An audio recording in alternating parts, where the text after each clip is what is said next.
TV India news में स्वागत है। हमारा उद्देश्य है हर खबर पर पैनी नजर, सच्चाई के साथ, हर खबर सच के साथ हरदम खड़े हैं हम।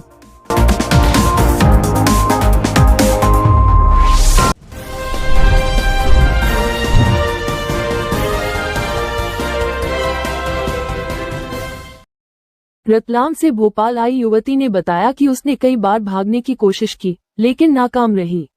आखिरकार उसने पढ़ाई और कोचिंग का बहाना बनाया। परिवार को लगा कि शहर जाकर वह और मोटी कमाई करेगी, इसलिए उन्होंने उसे घर की चौखट लांघने की इजाजत दे दी। इसी मौके का फायदा उठाकर वह भोपाल भाग आई। 14 बरस की रही होंगी तब, जब एक दिन एक अनजान शख्स मेरे घर के उस कमरे में दाखिल हुआ जिसे मैं अपना सुरक्षित ठिकाना समझती थी। जब तक कुछ सोच पाती या किसी को पुकार पाती, दरवाजा बंद हो चुका था। उस दिन के बाद जो हुआ वह बताने लायक नहीं है। आज भी सोचती हूँ तो बदन ही नहीं, रूह तक सिहर उठती है। ये दास्तां उस 21 बरस की युवती की है जो मध्य प्रदेश के मालवा इलाके के रतलाम स्थित अपने गांव के उस नरक को पीछे छोड़कर राजधानी भोपाल पहुंची है, जिसे उसका समाज रिवाज कहता है। माँ बाप के परमिट पर बिकती रही रूह। पीड़िता ने जो खुलासा किया वह किसी भी सभ्य समाज के माथे पर कलंक है। उसने बताया कि 14 साल की उम्र से लेकर 21 साल तक लगभग हर दिन अनजान दरिंदे उसके घर आते रहे।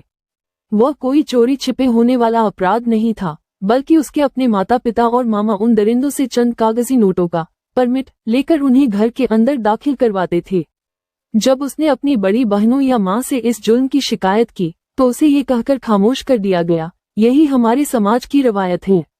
बाछड़ा समाज की इस कुप्रथा ने उसके घर को ही एक ऐसी मंडी बना दिया था जहां उसकी अस्मत का सौदा हर रोज 200 रुपए से लेकर 500 रुपए में होता था। बेटियों की कमाई पर पलते निकले मर्द। युवती ने भोपाल के महिला थाने में अपनी आपबीती सुनाते हुए समाज के उस ढांचे पर चोट की जहां पुरुष कोई काम धंधा नहीं करते। उसने बताया, मेरे भाई और पिता घर के बाहर बैठे रहते थे। वे कोई काम नहीं करते क्योंकि उनकी पूरी गृहस्थी हम बेटियों की कमाई पर टिकी थी। उनके लिए हम इंसान नहीं बल्कि नोट छापने की मशीन थे। कोचिंग का बहाना, मौत और जिंदगी के बीच का जुआ। 21 साल की उम्र तक पहुंचते पहुंचते उस युवती ने तय कर लिया कि हर रोज किश्तों में मरने से बेहतर है कि एक बार मर लिया जाए। उसने घर से निकलने की एक खतरनाक योजना बनाई।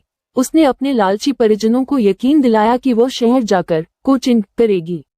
घर के बड़े इतने भोले नहीं थे कि अपनी कमाई के जरिए को यूं ही छोड़ दे, लेकिन उनके लालच ने ही युवती के लिए रास्ता खोल दिया। उन्होंने सोचा कि शहर जाकर वह धंधा और बड़े पैमाने पर करेगी और मोटी रकम घर भेजेगी। इसी उम्मीद में उन्होंने उसे घर की देहरी लांघने की इजाजत दे दी। भोपाल में आस, रतलाम पुलिस पर अविश्वास। रतलाम से बस पकड़कर सीधे भोपाल पहुंची युवती ने स्थानीय पुलिस पर भी गंभीर सवाल उठाए। उसने कहा कि वह रतलाम में अपनी सुनवाई की उम्मीद छोड़ चुकी थी क्योंकि वहां की पुलिस अक्सर ऐसे मामलों में मौन रहती है या रसूखदारों और समाज के ठेकेदारों का साथ देती है। भोपाल के महिला थाने में अब उसकी शिकायत पर माता पिता और 2 मामाओं के खिलाफ एफआईआर दर्ज कर ली गई है और पीछे छूट गई 3 बहनें और हजारों सपने। युवती की आंखों में अपनी आजादी की चमक तो है, लेकिन अपनी उन 3 बहनों के लिए दर्द भी है जो आज भी उसी नरक में कैद हैं। उसने रुंधे गले से कहा, मेरी 3 बहनें हिम्मत नहीं जुटा पाई, वे आज भी वहां नोची जा रही हैं। पर मैं अब उस देहरी पर कभी कदम नहीं रखूंगी, चाहे कुछ भी हो जाए।